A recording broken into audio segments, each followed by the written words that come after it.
Quran टिफिक series के अगले session में आज हम बात करेंगे अवाम और हुक्मरान के ऊपर। इसमें एक हकायत है कि पुराने वक्तों में एक मुसाफिर था जिसके पास सामान था।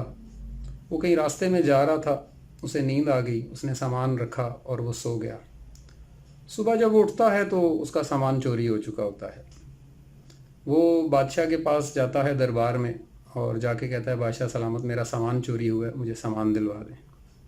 तो बादशाह उससे कहता है कि तुम अजीब गाफिल आदमी हो, तुम सामान की हिफाजत किए बगैर ही सो गए। तो उसने जो जवाब दिया वो आज तक तारीख़ की किताबों में लिखा हुआ है। उसने जवाब दिया कि बादशाह सलामत, मैं समझा था कि आप जाग रहे हैं। ये वाक़या इतना ही है। ये वाक़या ये बताता है कि जब अवाम गफलत बरतती है तो हुक्मरान भी गफलत बरतते हैं। जब अवाम नाकारा हो जाती है तो हुक्मरान भी नाकारा हो जाते हैं। जब अवाम बेईमान और चोर होती है तो हुक्मरान भी बेईमान और चोर होते हैं।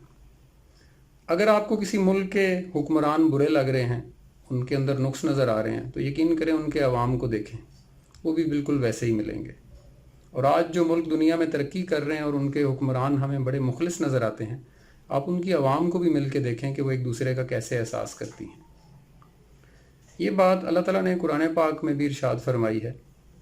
सूरा नंबर 13 आयत नंबर 11 के अंदर अल्लाह ताला फरमाता है कि इन्नल्लाह ला युगय्यिरु मा बिकौमिन हत्ता युगय्यिरु मा बिअनफुसिहिम, कि बेशक अल्लाह कभी किसी कौम की हालत नहीं बदलता जब तक वो अपनी सोच या अपनी हालत को नहीं बदलते। अल्लाह ताला हमें समझने और अमल करने की तौफीक दे।